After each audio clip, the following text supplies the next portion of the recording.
नमस्कार मंडळी, जय महाराष्ट्र. स्वागत आहे तुमचं आपल्या एस.एम. क्लासेस या लोकप्रिय यूट्यूब चॅनलवरती.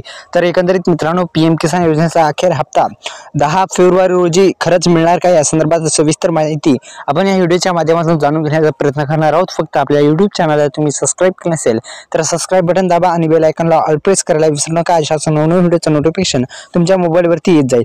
तर निश्चितच मित्रांनो, पीएम किसान योजनेच्या माध्यमातून राबवली जाणारी ही सर्वात मोठी योजना केंद्र सरकारकडून राबवली जाते आणि योजनेचा आता 19 हप्ता थेट शेतकऱ्यांच्या बँक खात्यामध्ये जमा होणार आहे. या संदर्भात सविस्तर बातमी आपण जाणून घेण्याचा प्रयत्न करणार आहोत.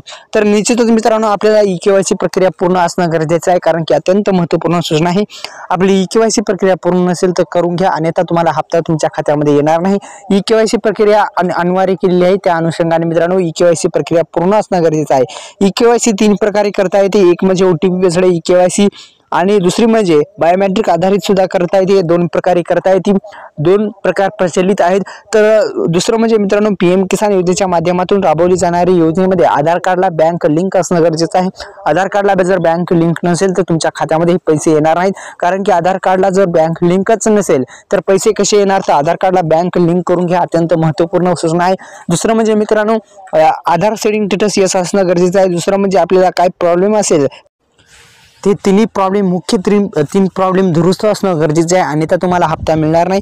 ई-केवायसी मी सांगितल्याप्रमाणे सुद्धा तुम्ही करू शकता. OTP बेस्ड ई-केवायसी करण्यासाठी हे स्टेप तुम्हाला फॉलो करायचे आहे. स्क्रीनवर सविस्तर माहिती दिसत असेल. तर पीएम किसान योजनेच्या माध्यमातून राबवली जाणाऱ्या 19 हप्त्याचं तुम्हाला टेटस काढणं अनिवार्य आहे. टेटस काढल्यानंतर काही 18 हप्त्याचं टेटस आता निघतं. 18 हप्त्याचं टेटस तुम्ही काढू शकता. लँड सेलिंग टेटस, आधार सेलिंग टेटस, ई-केवायसी हे दोन्ही प्रॉब्लेम जर असतील तर दुरुस्त करून घ्या. त्यापैकी एक जरी प्रॉब्लेम असेल तर हप्ता तुम्हाला मिळणार नाही, कारण की हा जो प्रॉब्लेम असल्यावर हप्ते मिळत नसतात मित्रांनो. ई-केवायसीचा प्रॉब्लेम जर असेल तर तुम्हाला हप्ता मिळणार नाही. तर 19 हप्ता 10 फेब्रुवारी रोजी मिळण्याची शक्यता वर्तवली जात आहे. धन्यवाद. जय शिवराय.